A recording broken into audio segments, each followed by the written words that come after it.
আসসালামু আলাইকুম। সংবাদে আপনাদের সবাইকে স্বাগত জানাচ্ছি। আমি ফিরোজ তোহা। শুরুতেই সংবাদ শিরোনাম। বাংলাদেশের সর্বশেষ গুরুত্বপূর্ণ আপডেট সংবাদে আপনাকে স্বাগত। শুরুতেই সংবাদ শিরোনাম, পরে বিস্তারিত। প্রথমেই জানাবো, ভোট ডাকাতির চেষ্টা করলে হাত অবশ করে দেয়া হবে, বললেন জামাতের আমির। বিএনপি সহ অন্য কোনো রাজনৈতিক দল যদি ভোট ডাকাতির চেষ্টা করে তাহলে তাদের হাত অবশ করে দেয়া হবে বলে হুঁশিয়ারি করেছে বাংলাদেশ জামাত ইসলামের আমির ডক্টর শফিকুর রহমান। তিনি বলেন, এখন আর কেউ ডাকাতি করতে পারবে না। আজ মৌলভীবাজারে কুলাউড়া পৌরসভা হলরুমে উপজেলা জামাত আয়োজিত সর্বস্তরের জনসাধারণের সঙ্গে এক অনুষ্ঠানে কথা বলতে গিয়ে সব কথা বলেন ডক্টর শফিকুর রহমান। তিনি বলেছেন, বিগত ১৭ বছর ধরে দেখে আসছি একদল ভোট ডাকাতি করত, তারা এখন পালিয়েছে, আবার আরেক দল এখন ভোট ডাকাতির চেষ্টা করছে, তাদেরকেও ছাড় দেওয়া হবে না। জানাবো, ট্রাম্পের ভ্রমণ নিষেধাজ্ঞা নিয়ে ইরানের কড়া প্রতিক্রিয়া। যুক্তরাষ্ট্রের প্রেসিডেন্ট ডোনাল্ড ট্রাম্পের নতুন ভ্রমণ নিষেধাজ্ঞা নিয়ে কড়া প্রতিক্রিয়া জানিয়েছে ইরান। দেশটির পররাষ্ট্র মন্ত্রণালয়ের এক বিবৃতিতে বিষয়ে কড়া প্রতিক্রিয়া জানিয়েছে। আজ বার্তা সংস্থা রয়টার্সের বরাতে ইয়াহু নিউজের এক প্রতিবেদনে এই তথ্য জানানো হয়েছে। এরপর জানাবো, গাজায় একই পরিবারের ১৬ সদস্য সহ নিহত ৭৫। ঈদের দ্বিতীয় এবং তৃতীয় দিনেও গাজায় হামলা চালিয়ে যাচ্ছে ইসরায়েলি বাহিনী। এতে একই পরিবারের ১৬ সদস্য সহ গাজায় ৭৫ জন নিরীহ ফিলিস্তিনি নিহত হয়েছে। আজ বার্তা সংস্থা রয়টার্স এবং আল জাজিরার এক প্রতিবেদনে এই তথ্য নিশ্চিত করা হয়েছে। এদিকে উত্তাল লস অ্যাঞ্জেলেস, ন্যাশনাল গার্ড মোতায়েন করছে ডোনাল্ড ট্রাম্প। টানা দ্বিতীয় দিনের মতো বিক্ষোভ উত্তালে যুক্তরাষ্ট্রের লস অ্যাঞ্জেলেস। এ নিয়ে ক্যালিফোর্নিয়া অঙ্গরাজ্যের এই শহরটিতে ন্যাশনাল গার্ডের ২,০০০ সেনা মোতায়েন করেছে মার্কিন প্রশাসন। ডোনাল্ড ট্রাম্প বার্তা সংস্থা রয়টার্স ও বিবিসির অনলাইন প্রতিবেদনে তথ্য নিশ্চিত করা হয়েছে। জানাবো, মাস্কের সঙ্গে সম্পর্ক শেষ, কঠোর পরিণতির হুঁশিয়ারি ট্রাম্পের। বিশ্বের অন্যতম ক্ষমতাধর দুই ব্যক্তি যুক্তরাষ্ট্রের প্রেসিডেন্ট ডোনাল্ড ট্রাম্প এবং বিশ্বের সবচেয়ে ধনী ব্যক্তির তকমা পাওয়া ইলন মাস্কের বিরোধ এখন প্রকাশ্যে। অথচ কয়েকদিন আগেও তাদের বন্ধুত্ব ছিল আলোচনার বিষয়। তাদের মধ্যে বাড়তে থাকা দূরত্বের গুঞ্জন মুহূর্তেই বাকযুদ্ধ হিসেবে সবার সামনে আবির্ভূত হয়েছে। ইলন মাস্ককে কঠিন হুঁশিয়ারি দিয়েছে যুক্তরাষ্ট্রের প্রেসিডেন্ট ডোনাল্ড ট্রাম্প। ভোট ডাকাতির চেষ্টা করলে হাত অবশ করে দেয়া হবে, বললেন জামাতের আমির। বিএনপি সহ অন্য কোনো রাজনৈতিক দল যদি ভোট ডাকাতির চেষ্টা করে তাহলে তাদের হাত অবশ করে দেয়া হবে বলে হুঁশিয়ারি করেছে বাংলাদেশ জামাত ইসলামের আমির ডক্টর শফিকুর রহমান। তিনি বলেন, এখন আর কেউ ডাকাতি করতে পারবে না। আজ মৌলভীবাজারে কুলাউড়া পৌরসভা হলরুমে উপজেলা জামাত আয়োজিত সর্বস্তরের জনসাধারণের সঙ্গে এক অনুষ্ঠানে কথা বলতে গিয়ে সব কথা বলেন ডক্টর শফিকুর রহমান। তিনি বলেছেন, বিগত ১৭ বছর ধরে দেখে আসছি একদল ভোট ডাকাতি করত, তারা এখন পালিয়েছে, আবার আরেক দল এখন ভোট ডাকাতির চেষ্টা করছে, তাদেরকেও ছাড় দেওয়া হবে না। প্রধান অতিথির বক্তব্যে ডক্টর শফিকুর রহমান বলেছেন, ফ্যাসিবাদ এখনো বাংলাদেশে রয়ে গেছে, আমরা এটিকে মেনে নেব না। আগামী নির্বাচনে কেউ ভোট ডাকাতির চেষ্টা করলে তার হাত অবশ করে দেওয়া হবে। জামাতের আমির আরো বলেন, আমরা চাই মানুষ নিঃসংকোচে তার দল বা প্রার্থী বেছে নেবে। এখানে কাউকে বাধা দেওয়ার চেষ্টা বা কাউকে হয়রানি করলে তার বিরুদ্ধে আমাদের যে অব্যাহত কার্যক্রম সেটি অব্যাহত থাকবে এবং বাংলাদেশে যেন ভবিষ্যতে কেউ আর হাসিনা মার্কা স্বৈরাচার হতে না পারে, এ ব্যাপারে সবাইকে একই সঙ্গে কাজ করতে হবে। এ সময় তিনি আরো বলেন, বাংলাদেশে যেভাবে চলছে সেটি কোনোভাবেই মেনে নেওয়া যায় না। তিনি বলেছেন, একটি দল বিগত ১৭ বছর ধরে বাংলাদেশে যেভাবে লুটপাট করেছে তাতে বাংলাদেশের অর্থনীতি ধ্বংস করে দিয়েছে।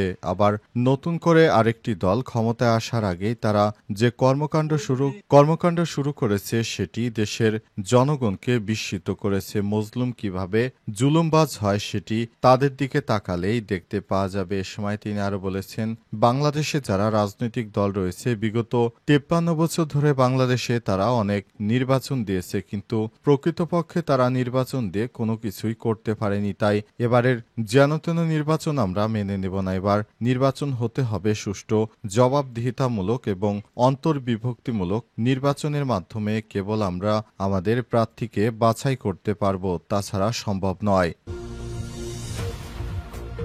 ট্রাম্পের ভ্রমণ নিষেধাজ্ঞা জারি নিয়ে ইরানের কড়া প্রতিক্রিয়া। যুক্তরাষ্ট্রের প্রেসিডেন্ট ডোনাল্ড ট্রাম্পের নতুন ভ্রমণ নিষেধাজ্ঞা নিয়ে কড়া প্রতিক্রিয়া জানিয়েছে ইরান। দেশটির পররাষ্ট্র মন্ত্রণালয়ের এক বিবৃতিতে এ বিষয়ে কড়া প্রতিক্রিয়া জানানো হয়েছে। আজ বার্তা সংস্থা রয়টার্সের বরাতে ইয়াহু নিউজের এক প্রতিবেদনে তথ্য জানানো হয়েছে।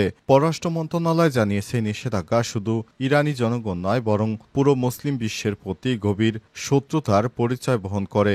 আজ ইরানের এক সিনিয়র পররাষ্ট্র মন্ত্রণালয়ের কর্মকর্তা বলেছেন, ধর্ম ও জাতীয়তা শুধু বিবেচনায় ইরানি প্রবেশে নিষেধাজ্ঞা আরোপ করা আন্তর্জাতিক আইনের লঙ্ঘন।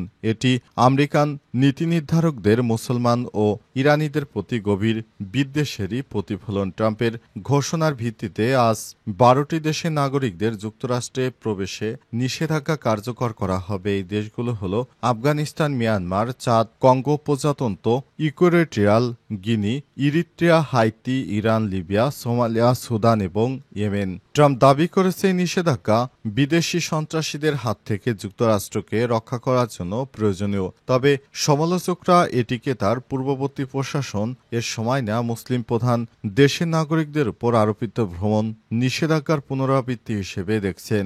ইরান বলছে এই ধরনের সিদ্ধান্ত কেবল বৈষম্যমূলকই নয়, বরং আন্তর্জাতিক মানবাধিকার এবং আন্তর্জাতিক সম্পর্কের মৌলিক নীতিমালার বিরুদ্ধেও চলে যায়। যুক্তরাষ্ট্র কখনোই একতরফাভাবে এই ধরনের কার্যক্রম হাতে নিতে পারে না।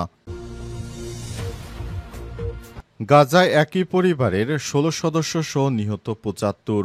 ঈদের দ্বিতীয় দিনে গাজায় ব্যাপক হামলা চালাচ্ছে ইসরায়েলি বাহিনী। এতে 16 সদস্য সহ একই পরিবারের 75 জন নিরীহ ফিলিস্তিনিকে হত্যা করেছে ইসরায়েল। আল জাজিরার এক প্রতিবেদনে এই তথ্য জানানো হয়েছে। স্থানীয় কর্তৃপক্ষ জানিয়েছে গাজায় একটি আবাসিক ভবনে হামলা চালিয়েছে ইসরায়েল। এতে একই পরিবারের 16 জন সহ 75 জন নিরীহ ফিলিস্তিনি নিহত হয়েছে।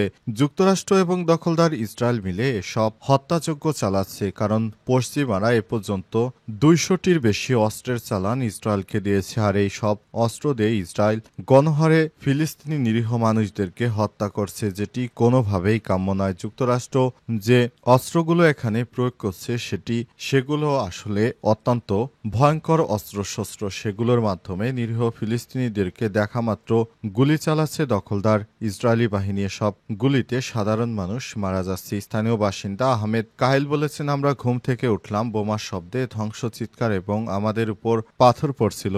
ঈদুল আজহার দ্বিতীয় দিনে হামলা চলছে। তিনি আর বলেন, এটাই দখলদারিত্বের চিত্র। ঈদের সকালে সন্তানদের হাসি দেখার পরিবর্তে আমরা এখনো শিশু নারীদের মরদেহ টেনে বের করছি। আরেক বাসিন্দা হাসান আলখোর জানিয়েছেন, ভবনটি আবু সারিয়া পরিবারে ছিল। তিনি আল্লাহ যেন ইসরায়েলি বাহিনী ও নেতানিয়াহুর বিচার করেন। ইসরায়েলি সেনাবাহিনীর এক বিবৃতিতে জানা গেছে, তারাই হামলায় আসআদ আবু সারিয়াকে হত্যা করেছে।